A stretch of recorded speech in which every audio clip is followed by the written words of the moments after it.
అందరికీ నమస్కారం అండి. కేబిఎన్ కళాశాలలో diploma in yoga for human ఎక్సలెన్సీలో ఆ కోర్సులో ఫండమెంటల్స్ ఆఫ్ యోగాలో 4th chapter semester 1 paper 1 4th chapter సాధనా చతుష్టయ అనే కాన్సెప్ట్తో మనం స్టార్ట్ చేసుకుంటున్నాం. శంకరాచార్య తన యొక్క గొప్ప సిద్ధాంతం అద్వైత సిద్ధాంతం. ఆ అద్వైత సిద్ధాంతంలో ఈ మనకి సాధనా చతుష్టయం గురించి వారు తెలియచేయటం జరిగింది. వివేక చందనము అనేటటువంటి తన గ్రంథంలో వివరణ ఇచ్చారన్నమాట. మరి శంకరాచార్యుని జ్ఞానయోగి అని చెబుతాం. జ్ఞానయోగానికి సంబంధించి అద్భుతమైన వివరణ వారు మనకి అందించడం జరిగింది. ఈ ప్రపంచం అంతా పరమాత్మ నిబిడీకృతమై ఉన్నాడు, నిండి ఉన్నాడు, తానే ఈ విశ్వరూపంలో ఉన్నాడు, విశ్వనాథుడై ఉన్నాడు అని శంకరాచార్య చెప్తూ ఉంటారు. పరమాత్మ కానిది ఇంకా ప్రపంచంలోనే లేదు. పరమాత్మకి కారణము ఆయనే. పరమాత్మ ఈ ప్రపంచంగా నిండి ఉన్నాడు, కారణము ఆయనే, అలాగే రూపం కూడా ఆయనదే అని తెలియచేస్తూ ఉన్నారు. ఎట్లాగైతే నీటిలో నీరు బుడగ వేరు కానట్టుగా, అలాగే ఈ ప్రపంచం పరమాత్మ రెండు వేరు కాదు, ఒకటే అని శంకరాచార్య తెలియచేస్తూ ఉన్నారు తన యొక్క సిద్ధాంతంలో. అయితే ముఖ్యంగా ఈ జ్ఞానయోగాలో చెప్పేటటువంటి విషయంలో మానవుని యొక్క శరీరం గురించి తెలియచేస్తూ ఉన్నారు. మానవునికి 3 రకాల శరీరాలు ఉంటాయి. ఒకటి సూక్ష్మ శరీరం, అనగా కంటికి కనపడుతూ ఉన్నటువంటి శరీరం ఏదైతే ఉందో అది సూక్ష్మ శరీరం. అంటే అగ్ని, వాయువు, ఆకాశం, భూమి, జలము వీటితో కూడుకొని కాంబినేషన్ అన్నమాట సూక్ష్మ శరీరం. ఇది ఆహారంతో తన ఉనికిని కాపాడుకోగలుగుతూ ఉంటుందన్నమాట. అది సూక్ష్మ శరీరం. ఆహారం అందిస్తే దాన్ని మనం కాపాడుకోగలుగుతాం. ఇక 2 సూక్ష్మ శరీరం. ఇది 14 తత్వాలతో కూడుకొని ఉంటుంది. 14 తత్వాలతో కూడుకొని ఉంటుంది. అవి పంచ ప్రాణాలు 5, పంచ తన్మాత్రలు 5, 4 అంతఃకరణ 4 సూక్ష్మ ఇంద్రియానికి సంబంధించి. ఏంటో ఒక్కొక్కటి చూద్దాం. పంచ ప్రాణాలు: ప్రాణ, అపాన, వ్యాన, ఉదాన, సమాన. ఇవి పంచ ప్రాణాలు. మనం పీల్చే గాలితో పాటుగా ప్రాణశక్తి మనలోకి వెళ్ళి ఇలా 5గా అది రూపాంతరం చెంది మన బాడీ అంతా ఆరోగ్యంగా ఉండేలా చేస్తూ ఉంటుంది. అది పంచ ప్రాణాలు 5. పంచ తన్మాత్రలు అనగా మరి మన ఇంద్రియాల యొక్క కెపాసిటీస్ అన్నమాట. శబ్దం, చెవి వినగలదు. స్పర్శ, శరీరం తెలుసుకోగలదు. రూప, కన్ను తెలుసుకోగలదు. రస, నాలుగు తెలుసుకోగలదు. గంధ, ముక్కు తెలుసుకోగలదు. అవి పంచ తన్మాత్రలు. పంచ ప్రాణాలు, పంచ తన్మాత్రలు 4 సూక్ష్మ ఇంద్రియానికి సంబంధించి. అప్పుడు 14 అవుతాయి. మనస్సు, చంచలంగా ఉండేదాన్ని మనస్సు అంటారు. బుద్ధి, నిర్ణయంగా స్థిరంగా ఉండేదాన్ని బుద్ధి అంటారు.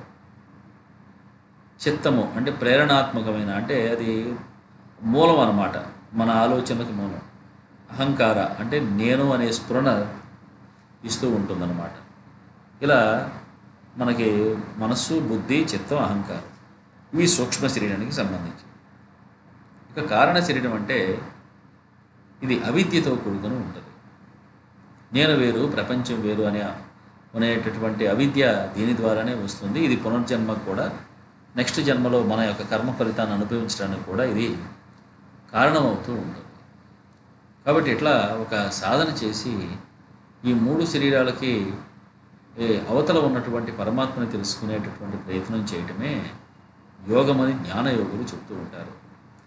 అయితే అది ఎలా సాధన చేయాలి, అవతల ఉన్నటువంటి పరమాత్మని తెలుసుకోవడానికి ఎలా సాధన చేయాలి అనే దానికి సంబంధించి శంకరాచార్య సాధనా చతుష్టయము అని మనకి వివేక చందనం అనే గ్రంథంలో వారు అందించడం జరిగింది. 4 ఫోల్డ్ ప్రాక్టీసెస్. దాంట్లో 1 వివేక, 2 వైరాగ్య, 3 శమదమాది షట్క సంపత్తి. శమదమాది షట్క సంపత్తి. 4 ముముక్షత్వ. మళ్ళీ ఇంకోసారి అండి. ఫస్ట్ది వివేక. వివేకం అంటే ఇహ అమూర్త ఫలభోగ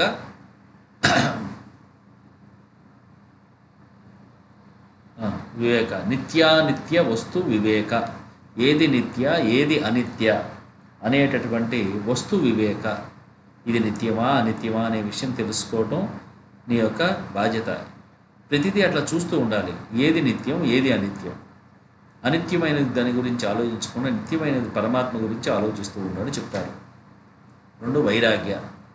వైరాగ్య అంటే ప్రపంచానికి సంబంధించినటువంటి విషయాల మీద మనసు మళ్ళకుండా డిటాచ్మెంట్ అంటే వైరాగ్యంతో నాన్ అటాచ్మెంట్ విత్ ద లైఫ్లీ థింగ్స్ ఓకే అని తెలియచేస్తూ విరాగము. ప్రాపంచిక విషయాల మీద విరాగం కలిగినప్పుడే నీకు మనసు అనేది నీ వైపుకి తిరుగుతుంది, ప్రయాణం అనేది సాగుతుంది అని చెబుతారు. ఫస్ట్ది వివేక.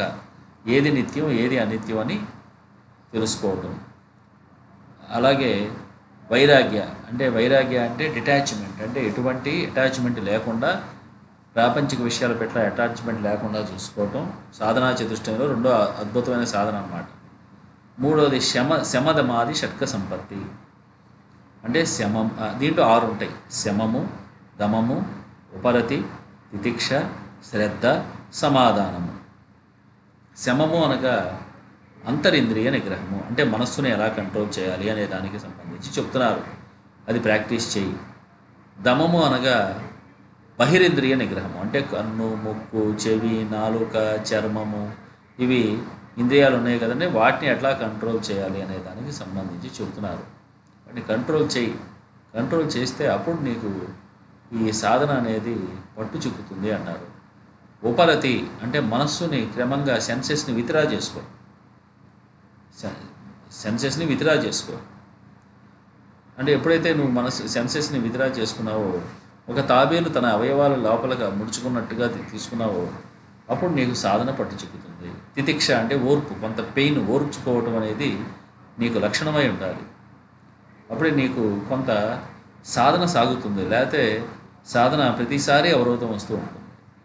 శ్రద్ధ అంటే పెద్దలు చెప్పేటటువంటి జ్ఞానసిద్ధులు చెప్పేటటువంటి విషయం పట్ల మనకి శ్రద్ధ ఉండాలి. వాళ్ళు చెప్పే ప్రతి పదము ప్రతి అక్షరము మన మనసులోకి వెళ్ళేలాగా ఉండాలి, గ్రహించేలాగా ఉండాలి. సమాధాన అంటే తృప్తి భావనతో ఒక విషయం తెలుసుకున్న తర్వాత ఇక సాధన చేయటమే నా లక్ష్యము అని సాధన మీదకి వెళ్ళాలి. కానీ ప్రతిసారి ప్రశ్నించుకుంటూ దానికి మళ్ళా కొన్ని ప్రశ్నలు వేస్తూ దానికి ఇంకా కొన్ని ప్రశ్నలు వేస్తూ అలా వెళితే మనం ఎప్పటికీ సాధన చేయలేము. సాధన చేయాలంటే నీకు ఒక స్థిరమైన అభిప్రాయం వచ్చి ఉండాలి. నమ్మకమైన వ్యక్తి దగ్గరికి వెళ్ళి ఉపదేశం పొంది వారు చెప్పే విషయాన్నే శ్రద్ధగా పాటించుకుంటూ ఉండటమే సాధన అంటారు. మరి సమాధానపడి అలా ముందుకెళ్తేనే అప్పుడు మనం యోగ సిద్ధి పొందగలం. మళ్ళీ ఇంకోసారి శమము అంటే మనసుని కంట్రోల్ చేయటం, అంతరింద్రియ నిగ్రహం. దమము అంటే సెన్సెస్ని పూర్తిగా కన్ను, ముక్కు, చెవి, నాలుక, చర్మం వాటిని కంట్రోల్ చేయటం. ఉపరతి అంటే మనసుని విత్డ్రా చేసుకోవడం ప్రపంచం నుంచి. తితిక్ష అంటే ఓర్పు, శరీరంలో ఉండే పెయిన్స్ని ఓర్చుకోవటం. శ్రద్ధ అంటే పెద్దలు చెప్పే విషయాల పట్ల శ్రద్ధ కలిగి ఉండటం. సమాధాన వారి చెప్పే విషయం పట్ల విశ్వాసం కలిగి సమాధానపడి సాధనకి మనం ఉపక్రమించటం. ఈ 6 చాలా అవసరమని చెబుతూ ఉంటారు. ఇక తర్వాత లాస్ట్ 4వది సాధనా చతుష్టయంలో 4వది ముముక్షత్వము. ఫస్ట్ది వివేకం. ఏది నిత్యం ఏది అనిత్యం అని తెలుసుకోవటం వివేకం. వైరాగ్యం అంటే ప్రపంచం విషయాల పట్ల డిటాచ్మెంట్, విరాగము కలిగి ఉండటం అంటే అటాచ్మెంట్ లేకుండా ఉండటం. 3 శమదమాది షట్క సంపత్తి, వాటిని అభ్యాసం చేయటం. 4 ముముక్షత్వము. ముముక్షత్వం అంటే మోక్షాసక్తి. ఎప్పుడైతే నువ్వు మోక్షాసక్తి కలిగి ఉంటావో అప్పుడు నీకు పరమాత్మ యొక్క జ్ఞానసిద్ధి వైపు అడుగులు వడివడిగా పడతాయి. అప్పుడు నువ్వు ఏదైతే కావాలని కోరుకుంటున్నావో ఆ స్థితికి వెళ్ళగలుగుతావు, యథార్థాన్ని తెలుసుకోగలుగుతావు అని అంటూ ఉన్నారన్నమాట. అంటే అప్పుడు దాకా అది అక్కడ పాము ఉందనుకున్నావు, కానీ నువ్వు ఆ ప్రయత్నంలో అక్కడ పాము కాదు తాడు అనే విషయాన్ని తెలుసుకోగలుగుతావు. అట్లా పరమాత్మ కూడా అంటే అప్పుడు దాకా ఇవి 5 అనుకున్నావు కాదు, ఇదంతా కలిసి ఒక చెయ్యి అనే స్థితికి నువ్వు చేరుతావు అనేది చెబుతున్నారు. అంటే నువ్వు కొత్తగా తెలుసుకునేదేమీ లేదు, నువ్వు చూసే దృష్టి మారుతుంది, ప్రపంచాన్ని చూసేటటువంటి దృష్టి మారుతుంది అని శంకరాచార్య తెలుస్తూ ఉన్నారు. అలా సాధన చేయగా అంతా పరమాత్మ ఉంది అనే స్థితి ఉన్నప్పుడు నీ మనసు అటు ఇటు కదలకుండా స్థిరంగా ఉంటుంది అని అంటూ ఉన్నారన్నమాట. అయితే ఈ సాధనలో సవికల్ప సమాధి, నిర్వికల్ప సమాధి అని చెప్పారు.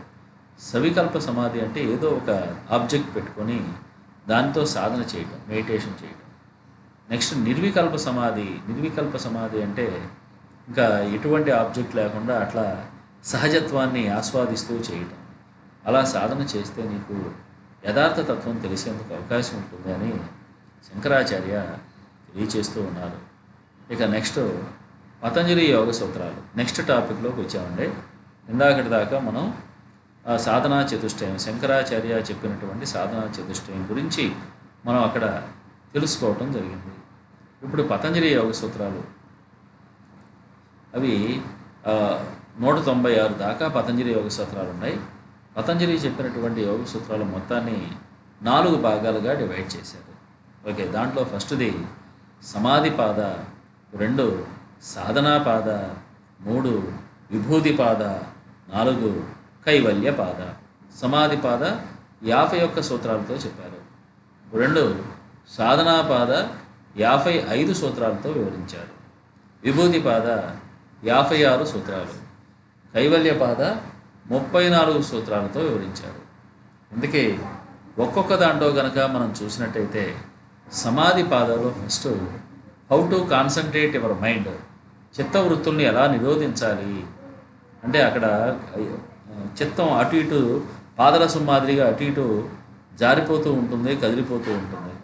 దాన్ని ఎలా నిరోధించాలి అనే దానికి సంబంధించి వివరణ అంతా సమాధి పాదాలో మనకి వారు తెలియచేయటం జరిగింది. 2 సాధనా పాద. సాధనా పాదలో how to practice the concentration నిలుపుకోవడానికి ఎటువంటి ప్రాక్టీస్ మనం చేయాలి అని అక్కడ తెలియజేస్తూ ఉన్నారు. ఇక్కడ పతంజలి మహర్షి అష్టాంగ యోగము, క్రియాయోగము అనే వివరాలు తెలియచేసి అష్టాంగ యోగంలో 8 చెప్పారు. ఆ అష్టాంగ యోగంలో భాగంగా 3 అంశాలు మళ్ళా తీసుకుని క్రియాయోగ అని వారు అక్కడ తెలియచేయటం జరిగింది. వీటిని సాధన చేసినప్పుడు అంచెలంచెలుగా జీవుడు పరమస్థితి పొందగలడు అని అక్కడ తెలియజేశారు. 2 సాధనా పాద, 3 విభూతి పాద. విభూతి పాద అంటే ఇక్కడ సూపర్ న్యాచురల్ పవర్స్ కొన్ని వస్తూ ఉంటాయి. మనం ఎప్పుడైతే మనసుని ఏకాగ్రం చేస్తూ ఉంటామో అప్పుడు మనసు యొక్క శక్తి బయటకు వస్తూ ఉంటుంది. ఓకే, అంటే మనసుని ఎందుకు ఏకాగ్రం చేస్తున్నాం? నాలో ఉన్నటువంటి పరమాత్మని తెలుసుకునేటటువంటి ప్రయత్నం చేస్తూ ఉన్నాం. పరమాత్మని పురుష అంటాడండి మన పతంజలి మహర్షి గారు.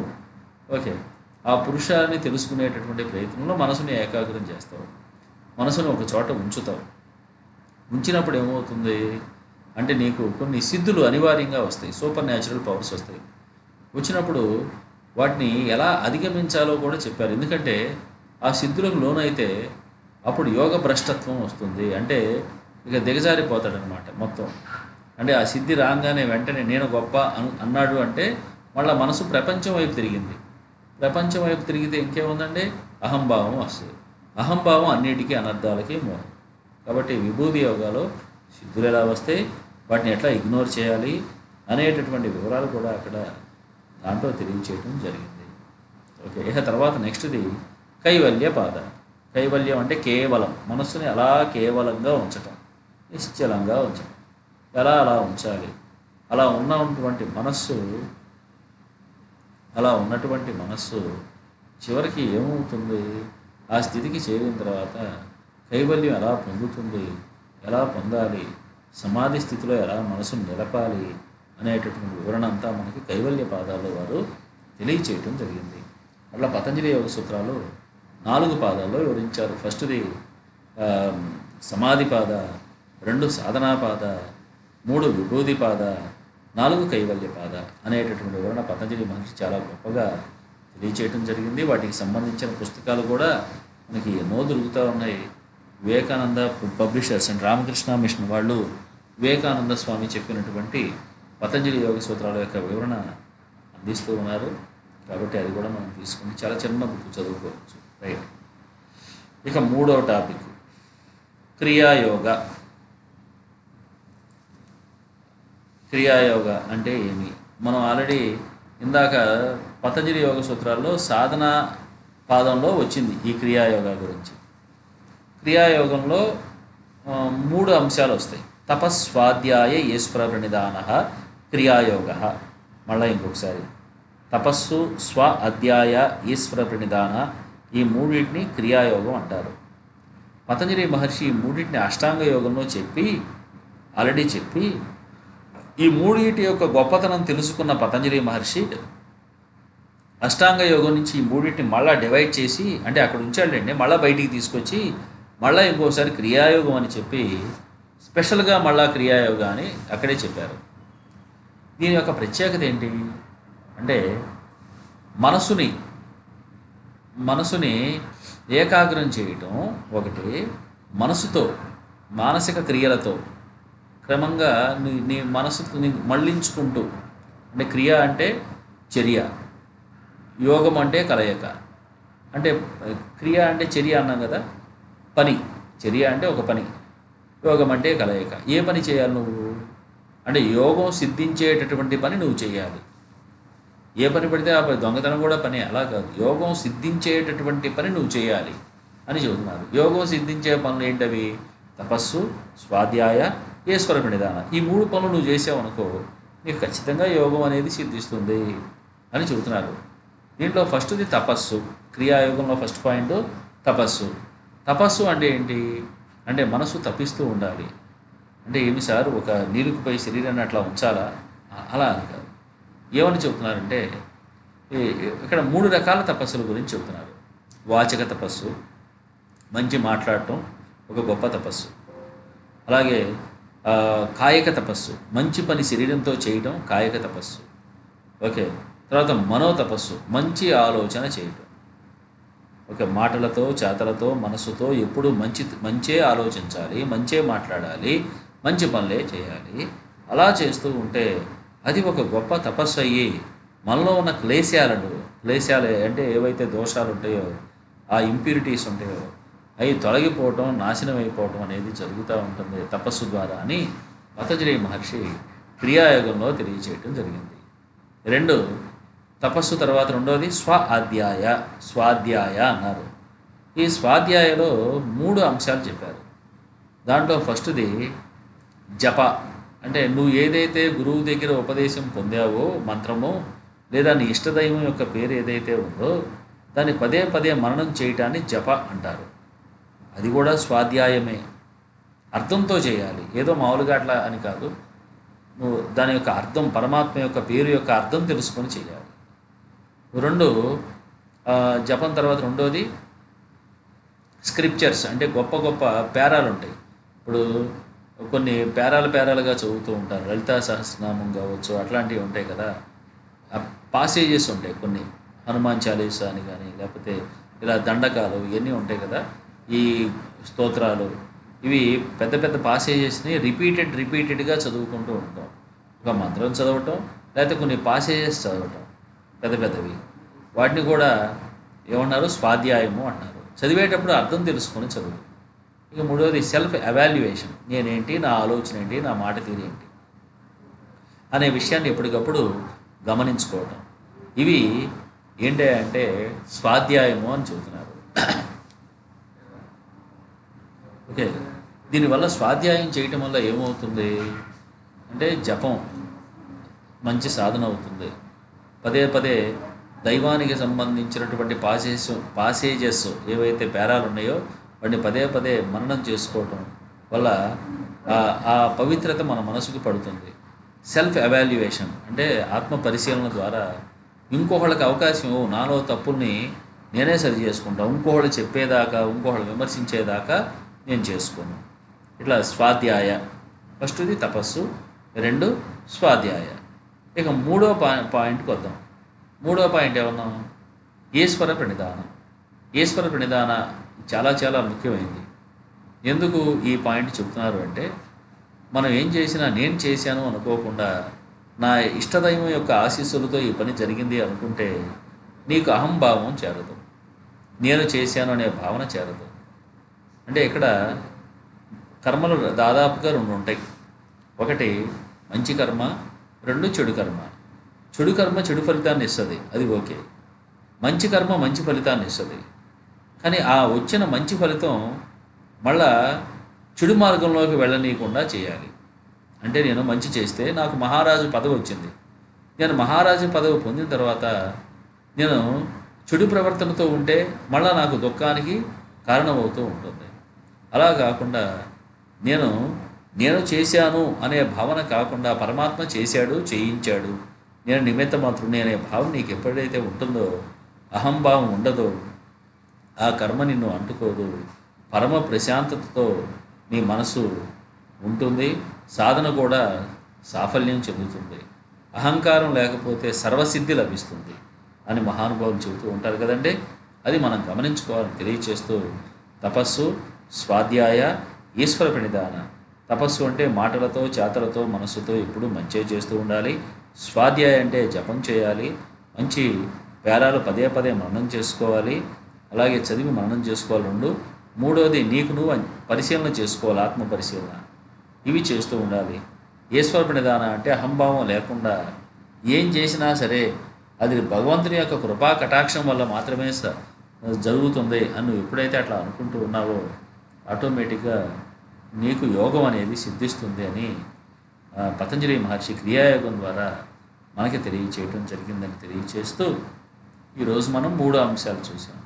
పతంజలి మహర్షి యొక్క 4 పాదాలతో కూడుకున్నటువంటి యోగ సూత్రాలు. క్రియాయోగంలో తపస్సు, స్వాధ్యాయ, ఈశ్వర ప్రణిధాన. ఇంకా సాధనా చతుష్టయంలో వివేక, వైరాగ్య, శమధమాది షట్క సంపత్తి, అలాగే ముముక్షత్వము. ఓకేనండి. Thank you. ఏమైనా డౌట్స్ ఉంటే కనుక తర్వాత మళ్ళీ క్లాస్ జరిగేటప్పుడు ఈ వివరాలు అడిగి తెలుసుకోగలరు. Thank you very much.